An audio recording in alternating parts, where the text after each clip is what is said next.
दिल्लीमध्ये सध्या राज्याच्या राजकीय परिस्थितीच्या अनुषंगाने महत्त्वाच्या घडामोडी घडतायत आणि या घडामोडींना वेग आलेला आहे। महायुतीच्या नेत्यांची केंद्रीय गृहमंत्री अमित शहांच्या निवासस्थानी बैठक सुरू आहे। एकनाथ शिंदे, देवेंद्र फडणवीस, अजित पवार हे शहांच्या निवासस्थानी पोहोचलेले आहेत। मंत्रिमंडळासह मुख्यमंत्रीपदाच्या चेहऱ्याबाबत सुद्धा या बैठकीमध्ये निर्णय होण्याची शक्यता आहे। महायुतीच्या बैठकीआधी अमित शहांच्या निवासस्थानी भाजप नेत्यांची तर तटकरेंच्या घरी अजित पवार आणि फडणवीसांची बैठक झाली। त्यानंतर आता महायुतीच्या नेत्यांची बैठक ही केंद्रीय गृहमंत्री असलेल्या अमित शहा यांच्या निवासस्थानी होते आणि यासाठी महायुतीचे तीनही नेते हे अमित शहांच्या निवासस्थानी पोहोचलेले आहेत।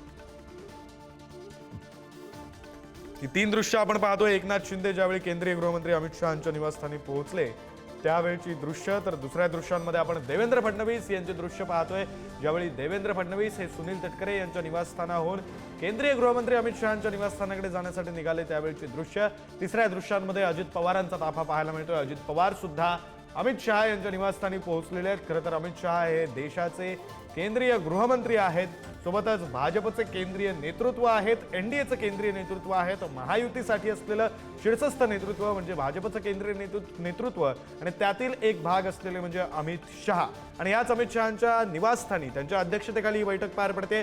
महायुतीचे राज्यातले तीनही नेते हे या बैठकीला उपस्थित आहेत, त्यामुळे महत्त्वाचे निर्णय हे या बैठकीत होणार आहेत। महाराष्ट्रातील सत्ता स्थापनेबाबत दिल्लीत खलबतं सुरू आहेत।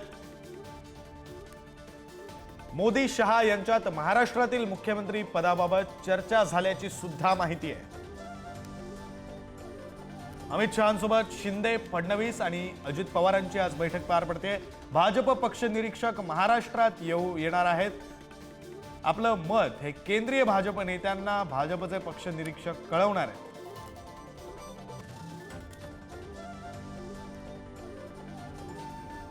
तर महायुतीचे तीनही नेते हे अमित शहांच्या निवासस्थानी पोहोचलेले आहेत। खरं तर मिळत असलेल्या माहितीनुसार देवेंद्र फडणवीस यांचं नाव भाजपमधून जवळपास निश्चित झालेलं आहे, मात्र अधिकृत घोषणा अद्यापपर्यंत झालेली नाहीये।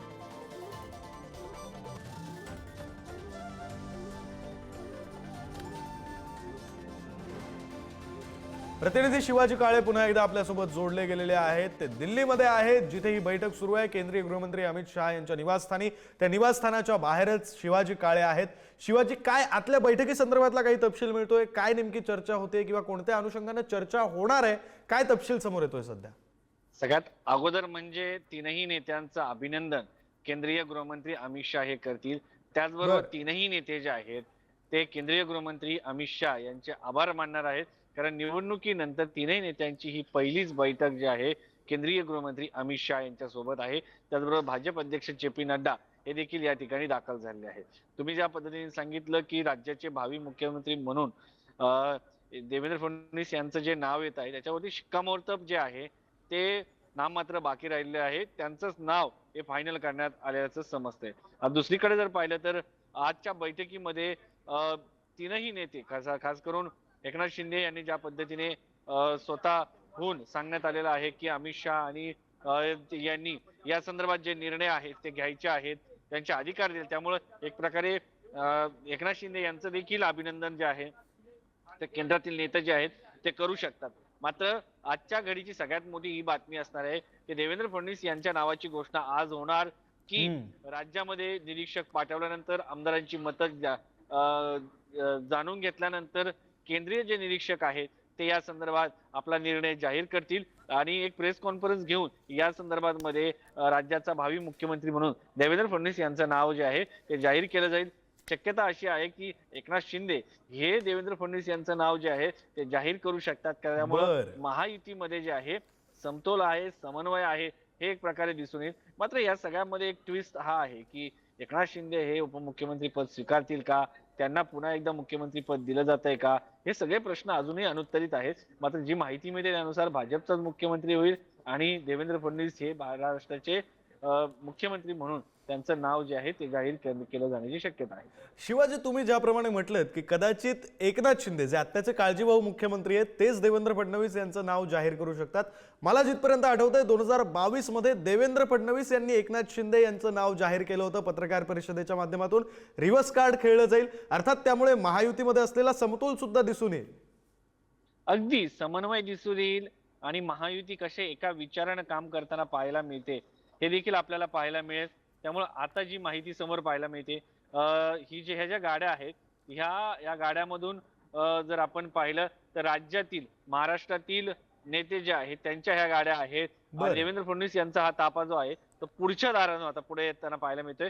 कारण मागचे एक दार आहे केंद्रीय गृहमंत्री अमित शहा यांच्या घराचं, आणि त्या जवळ ह्या गाड्या उभ्या असतात. मात्र नंतर समोर एक मोठा रस्ता आहे, तो रस्ता गेल्या काही दिवसापासून कृष्ण मेनन लेनच्या जवळचा हा रस्ता आहे, तो बंद करण्यात आलेला आहे. आणि त्या मधल्या रस्त्यामध्ये या गाड्या ज्या आहेत त्या उभ्या करून ठेवल्या असतात. आणि सुरुवातीला नेत्यांना आज सोडलं जातं. तर देवेंद्र फडणवीस यांच्यासाठी महाराष्ट्र शासनाची महाराष्ट्र सदन मधून ही गाडी आलेली आहे. आणि त्यांच्या सोबत असणारी एक गाडी आणि ही गाडी अशी कंटिन्यू सोबत आपल्याला पाहायला मिळते. आपला जो विषय होता तो सगळ्यात महत्वाचा म्हणजे नाव कोण जाहीर करणार. नाव जर देवेंद्र फडणवीस यांचं एकनाथ शिंदे यांनी जाहीर केलं तर अधिक समन्वय जो आहे तो महायुतीमधील आपल्याला पाहायला मिळेल. आणि पुढील 5 वर्ष जे आहे ते नावाची जे नाव घोषित केल्यानंतर एक लोकांच्या मध्ये जो मेसेज जाणार आहे तो अत्यंत महत्वाचा असणार आहे. दुसरा मुद्दा हा आहे की राज्यामध्ये आतापर्यंत कधीही कोणताही उपमुख्यमंत्री राहिलेला मंत्री हा राज्याचा मुख्यमंत्री झालेला नाहीये. देवेंद्र फडणवीस हे पहिले असतील की जे राज्याचे उपमुख्यमंत्री राहिलेले आहेत आणि मुख्यमंत्री होतील. कारण आतापर्यंत आपण पाहिलेलं असेल, मोहिते पाटील असो, उपमुख्यमंत्री छगन भुजबळ यांनी देखील पद घेतलेलं आहे. अजित पवार यांनी देखील अशाच पद्धतीने राज्याचा अनेक वेळा उपमुख्यमंत्री राहिल्याचा विक्रम त्यांच्या नावावरती आहे. तर त्यांच्या नावावरती हे सगळे पदांचा एक प्रकारे उपमुख्यमंत्री राहिल्याची नोंद आहे. मात्र देवेंद्र फडणवीस यांनी जेव्हा एकनाथ शिंदे यांना मुख्यमंत्री करायचं होतं तेव्हा पक्षादेश, पक्षाचा त्याग या सगळ्या गोष्टी केलेल्या आहेत. आणि 2.5 वर्ष उपमुख्यमंत्री म्हणून या राज्यामध्ये राज्यातील जनतेची सेवा केली आहे. त्यामुळे पक्षासाठी केलेला त्याग हा अत्यंत महत्वाचा आहे. आणि यावेळेस जर आपण पाहिलं तर निश्चितपणे जनतेने सर्वाधिक जागा या महायुतीमध्ये भाजपला निवडून दिल्या. त्याचं नेतृत्व राज्याचं हे देवेंद्र फडणवीस करत होते. देवेंद्र फडणवीस यांच्या काळातील जलयुक्त शिवार योजना असो, त्याचबरोबर समृद्धी महामार्ग असतो, मुंबईत जे मेट्रोचं जाळं विणलं गेलंय ते देवेंद्र फडणवीस यांच्या काळात विणलं गेलेलं आहे. इन्फ्रास्ट्रक्चरचे प्रोजेक्ट आहेत ते देवेंद्र फडणवीस यांच्या काळात झालेले आहेत. तर एक विजनरी नेता म्हणून, राज्याला पुढे घेऊन जाणारा नेता म्हणून देवेंद्र फडणवीस यांची ओळख आहे. आणि जे जाणकार आहे, जे बुद्धिजीवी म्हणून ओळखले जातात, ते नेहमी सांगतात की देवेंद्र फडणवीस हे राज्याचं नेतृत्व करण्याबरोबरच भावी देशाचं नेतृत्व करणारं महाराष्ट्रातील पुढील भविष्यातील शरद पवार यांच्या नंतर एक मोठं नाव आहे असं सांगितलं जातं. तर एकंदरीत जर पाहता तर देवेंद्र फडणवीस यांचं नाव हे अत्यंत महत्वाचं आहे. आणि महाराष्ट्र हा पुरोगामी विचाराचा महाराष्ट्र आहे. महाराष्ट्रामध्ये अगोदर विचार आला, नंतर संपदा आली असं सांगितलं जातं. संत परंपरेचा विचाराने महाराष्ट्राच्या विचाराचा पाया भक्कम केला. त्यानंतर आली प्रबोधनकारांच्या विचारांची, जे प्रबोधनात्मक विचार असणारे शाहू फुले आंबेडकर यांनी महाराष्ट्राच्या विचाराचा पायाने भक्कम केला.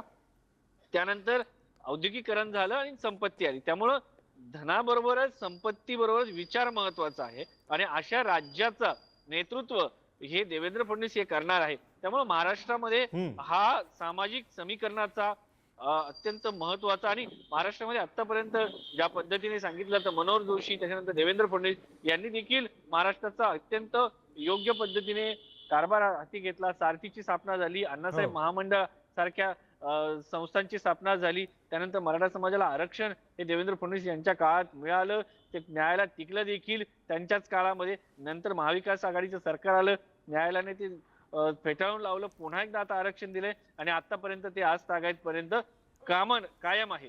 तर एकंदरीत जर पाहता देवेंद्र फडणवीस यांच्या कार्याचं कसब जे आहे ते महाराष्ट्राने बघितलेलं आहे. खरंय शिवाजी, खरं तर महायुतीच्या कामाचं कसब सुद्धा राज्यानं पाहिलेलं आहे. देवेंद्र फडणवीस यांच्या कामाचं कसब सुद्धा राज्यानं पाहिलेलं आहे. त्यामुळे आजच्या या बैठकीमध्ये काय निर्णय होतोय याकडे आपलं लक्ष असणारच आहे. तुम्ही दिल्लीमध्ये तिथे उपस्थित आहात, तुम्ही सुद्धा लक्ष ठेवून राहा. वेळोवेळी अपडेट घेत राहू. तुर्तास या बुलेटिनमध्ये इथेच थांबतोय. धन्यवाद तुम्ही दिलेल्या या सविस्तर अपडेट्ससाठी.